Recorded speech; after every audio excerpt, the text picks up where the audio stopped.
बंगाल में बने 5 नए जिलों में सिलीगुड़ी का स्थान क्यों नहीं। नमस्कार, आप देख रहे हैं खबर समय, आपके साथ मैं अनिंदिता। बंगाल की भाजपा सरकार ने बंगाल में 5 नए जिलों की घोषणा कर दी है, लेकिन उनमें सिलीगुड़ी का कोई स्थान नहीं है।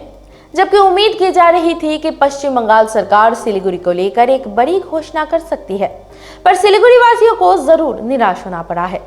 सिलीगुड़ी को जिला बनाने की मांग कोई नई नहीं है, काफी समय से ये मांग उठाई जा रही है। जब राज्य में टीएमसी की सरकार थी तब भी ये मांग उठाई गई थी। बाद में तत्कालीन मुख्यमंत्री ममता बनर्जी ने भी आश्वासन दिया था। जब राज्य में भाजपा की सरकार बनी तब यहाँ के लोगों की उम्मीद और बढ़ गई। खुद मुख्यमंत्री शुभेंदु अधिकारी ने भी कहा था कि दार्जिलिंग जिला और सिलीगुड़ी के लोगों ने भाजपा का बरसों से साथ दिया है। उनके संकेत से लगा था कि सिलीगुड़ी को बजट में कोई बड़ा उपहार मिल सकता है। जब राज्य सरकार ने पश्चिम बंगाल में 5 नए जिले बनाने की घोषणा की तो इसी के साथ लोगों की उत्सुकता भी बढ़ गई कि क्या उन 5 जिलों में सिलीगुड़ी भी एक जिला होगा।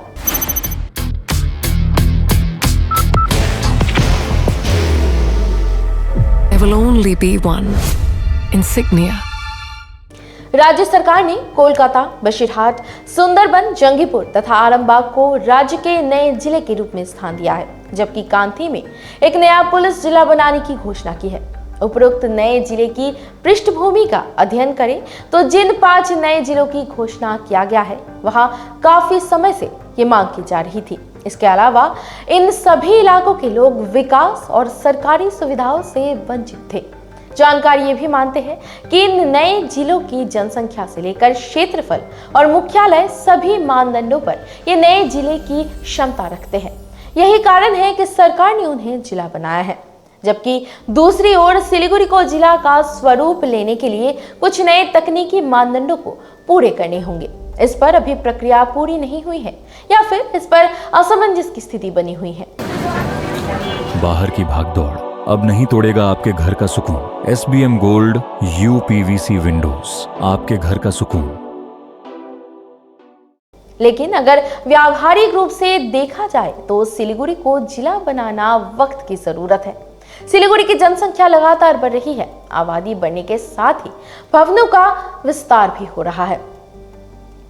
सिलीगुड़ी के अंदर जलपाईगुड़ी जिले के कई इलाके ऐसे हैं जो सिलीगुड़ी नगर निगम के अंतर्गत आते हैं, लेकिन कानूनी अथवा प्रशासनिक कार्यों के लिए इन इलाकों के लोगों को जलपाईगुड़ी जाना पड़ता है, जो समय और पैसे के हिसाब से काफी महंगा पड़ता है।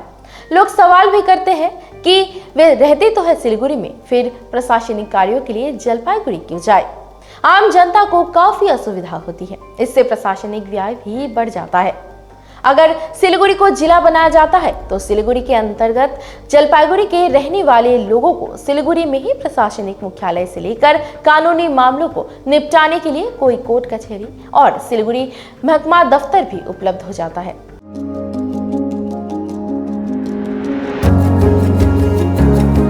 मनोकामना हॉस्पिटल, इस्कॉन मंदिर रोड, सेवक रोड, सिलीगुड़ी। इससे यहाँ के लोगों को अनावश्यक रूप से सिलीगुड़ी से जलपाईगुड़ी आने जाने में होने वाली भागदौड़ से निजात मिल जाती। इससे समय और पैसा दोनों की भी बचत होती। उम्मीद की जानी चाहिए कि बंगाल सरकार यहाँ के लोगों की परेशानियों पर विचार करेगी और अगली सूची में सिलीगुड़ी को शामिल करेगी। शुभेंदु अधिकारी की सरकार ने राज्य में कुछ नए नगर पालिकाओं के लिए भी हरी झंडी दे दी है। कुछ नए उपमंडल और प्रशासनिक केंद्र भी बनेंगे जो प्रशासनिक कार्यों में लोगों को सहायता देंगे। वित्त मंत्री स्वपन दास गुप्ता के बजट में प्रशासन के विकेंद्रीकरण के उद्देश्य से कई नए प्रशासनिक इकाइयों के गठन की घोषणा की गई है। Elevate your career at IIHM Siliguri, organizers of the International Young Chef Olympiad. Earn a degree with placements in France and Mauritius. Now in Kalimpong. जो स्वागत योग्य है। सिलीगुड़ी के निकट शिव मंदिर और जलपाईगुड़ी में गाजोल की तकदीर की बंद दरवाजे खुल गए हैं। आपको बता दें कि ये खबर हमारे प्रतिनिधि सुरेंद्र श्रीवास्तव द्वारा लिखा गया है। आप हमारी खबरों को YouTube चैनल पर भी देख सकते हैं। बाकी के अपडेट्स के लिए हमारे साथ बने रहिए, देखते रहिए खबर समय, हर समय खबर समय। धन्यवाद।